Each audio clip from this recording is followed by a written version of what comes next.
Donald Trump and his attorneys have filed a motion in front of Judge Juan Merchan, the court where he was convicted of 34 felony charges for cooking his books and lying about the non-disclosure payment that they made to Stormy Daniels.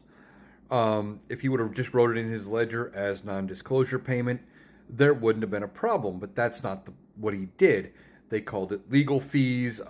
Michael Cohen paid her attorney to pay her, and then her attorney was going to pay her. They called that legal fees when they sent the money. It wasn't. And then when they went to repay Michael Cohen for doing all of this, they called that legal fees. Again, it wasn't. That's where the fraud comes in. Well, Donald Trump and his attorneys have a new strategy as to why they think these charges should be completely dismissed. Well, two strategies, really.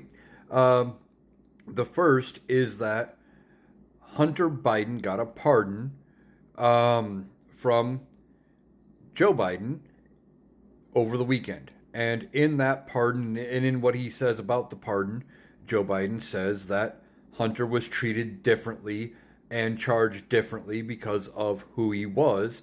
And that is what led him to the decision for the pardon. And now Donald Trump's attorneys are latching on to that and saying, well, see, they did this. They only charged Donald Trump because of who he is. So he should get similar treatment. This should all be dropped. Not saying he didn't do what he did. Even Donald Trump admits to making the payment, but he sticks to the story that it was legal fees when they clearly proved it wasn't. So they're trying to say that because Hunter Biden got a pardon for his crimes, that Donald Trump gets a break.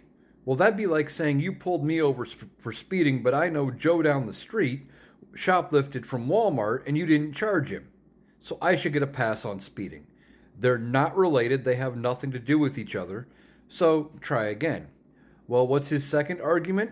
Well, the fact that sitting presidents cannot be charged with crimes per a memo from the DOJ's Office of Legal Counsel. The same memo and decision basically that led to Jack Smith dropping the two cases against Donald Trump without prejudice, which means he can bring them back later until at some point when Donald Trump is not president, at the latest, January 20th, 2029.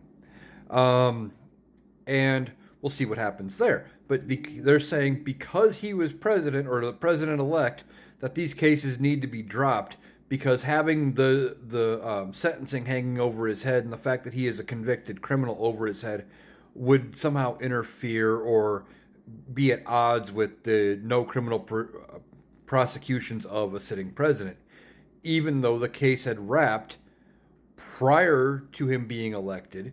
He was convicted prior to the election, and all of the events were things that had happened ahead of him becoming president or not related to him being president. So I don't think it's going to go anywhere. The sentencing has already been delayed, potentially indefinitely, probably till after Donald Trump is no longer president anyway. But they're just trying to grasp at anything to get out of these convictions. And it's ridiculous that they're even trying to draw a comparison to Hunter Biden. It's not surprising, but just ridiculous.